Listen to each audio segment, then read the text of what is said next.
Hey guys, how's things? Hope you're all keeping well. I just want to. I haven't done kind of the range test in a while with the colder temperatures, and it was quite a cold day today. I think the highest I got up was 7 degrees today, and it dropped down to 4 degrees. It's only reading 4 degrees there now, but. I started off with 100% there this morning, and I actually had a very busy day. I downloaded a second app. Any Irish taxi driver that's out there, I downloaded the Bolt app as well as Free Now, and between the two of them, they kept me going all day. Had a fantastic day. Yes, needed it. But as I said, I started off with 100% battery there today. I covered 185 kilometers, and I always drive it in eco mode, and it's saying 139 kilometer range left. So that's still, 310, 320 kilometer range in cold enough weather. So nothing wrong with that. And having 42% after, as I said, a busy day, very busy day. 184 kilometers was great. It was great, but just another taxi driver that I know in the estate here. He had he has a Skoda Superb, and I think it's a 2014 model, so it's 8 years old now, over 300,000 kilometers. And we were saying it to him last year about switching for the EV with the grant and everything else, no brainer. And he's no EVs and that, and he's since then he's had to do the DSG gearbox, get a reconditioned one. That was $2,500. The injectors went, that was over $1,000, and the mechanic that he got to do them made a mess of it, and it cost him another $1,000 to get it done properly again. So $5,500. So he decided to bite the bullet and go EV, and he done a bit of research, and he wanted to go for the Skoda Enyaq, and he went into a Skoda dealer, and he was told a minimum of 12 months waiting. 12 months, a year. A minimum. It wasn't even guaranteed in 12 months. And I know he went into Volkswagen, which was next door, and inquired about the ID4, and he was told 8 to 9 months minimum waiting list for that. But if he wanted to put a deposit on it, if there was a cancellation, he may get it sooner, and it was kind of, they just want your non-refundable deposit,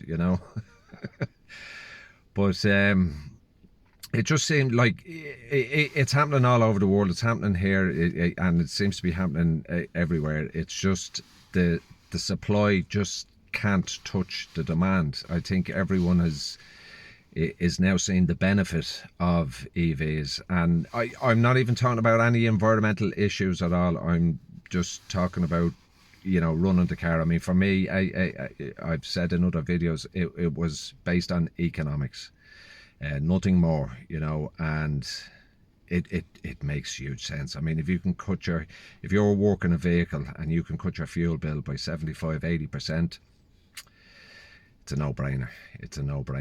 But I just seen, I was watching, I've mentioned it before, Sam Evans over in Melbourne, Australia, the Electric Viking. He's on YouTube, and now he puts out 4 or 5 videos a day. But I was just watching a video there. MG are doing a hatchback. There was one in camouflage seen on the roads in China, and there was a few photographs taken of it, So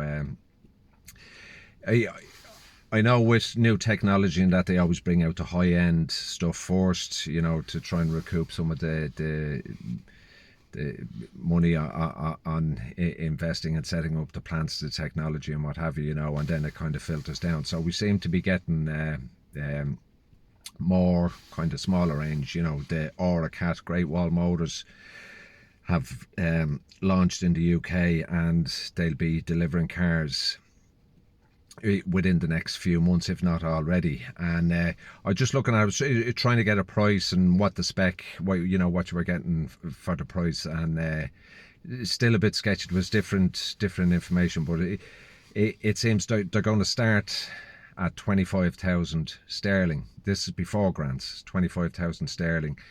And from what I could make out, that would be the smallest range battery, which was 48 or 50 kilowatt. I'm not sure, as I said, it was a bit sketchy, but they were saying, the range of that will be close to 400 kilometers. Now, there's a 52.5 kilowatt battery in this car, and it's a 345 range, so I don't know.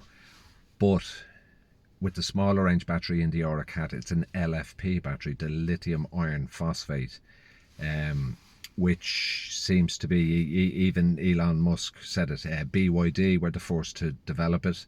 They make their own batteries for their cars. But CATL, the largest battery manufacturer in the world, which is a Chinese company, are now doing LFP batteries as well. So I think this is something that's going to be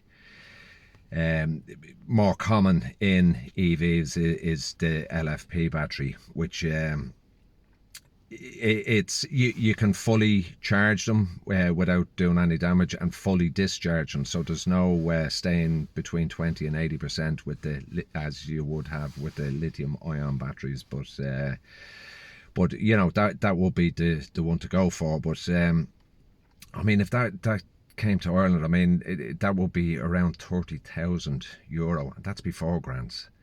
So if that came here, and with the grants available of up to 5,000, that is 25,000 for a car with over 300 kilometer range.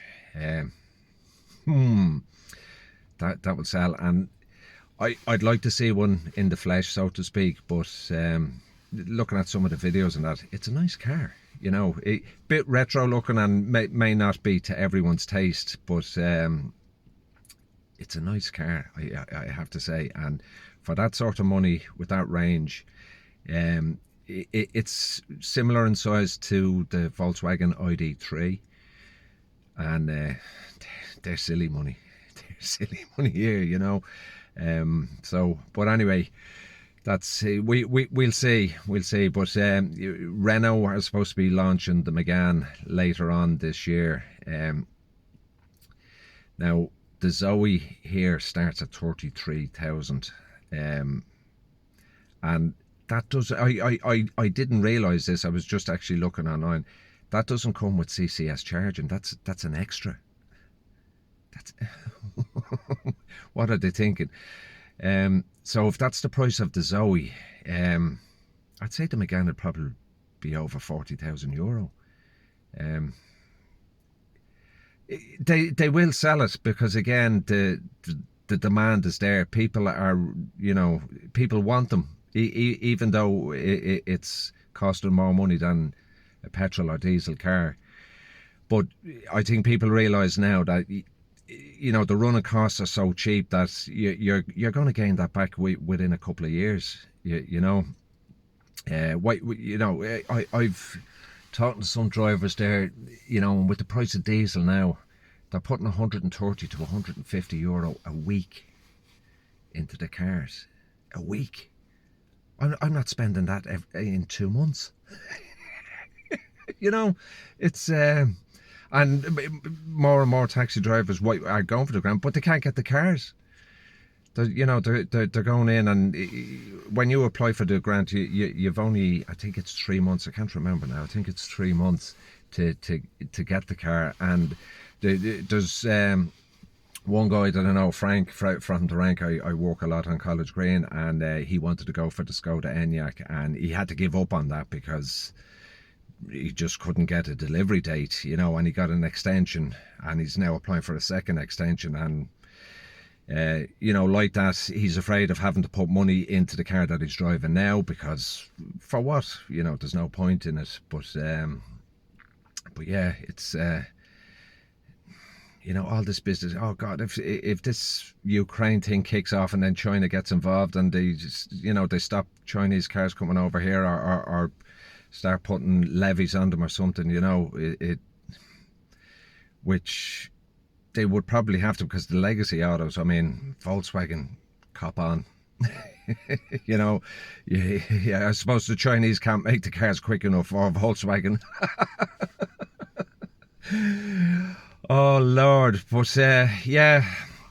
So yeah, we've more smaller cars, cheaper cars coming. So yeah, they can't come quick enough by the looks of things, you know. But Kia, yeah, the e-Niro, that's about the only car that you could buy in Ireland at the moment and have it delivered within a couple of months. But again, Kia, Hyundai, they've been doing EVs for a few years now. They seen the future, they seen what was coming, and they were prepared for it. And you know, they can supply the cars. The other legacy auto companies can't, because they just didn't think it was going to happen. I don't think anyone did realise that it was going to happen, you know. But yeah, but the MG, yeah, I'm still loving me baby.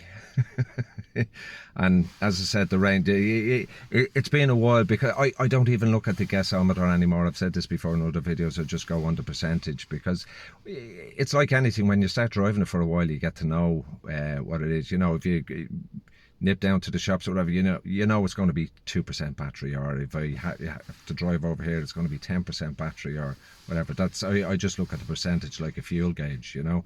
And I know, but yeah, I'm more than happy with this car, and yeah, it's no problems. I've just over 19,000 kilometers on it now in 8 months, and all good, no issues whatsoever. So yeah, so here we go. So China, please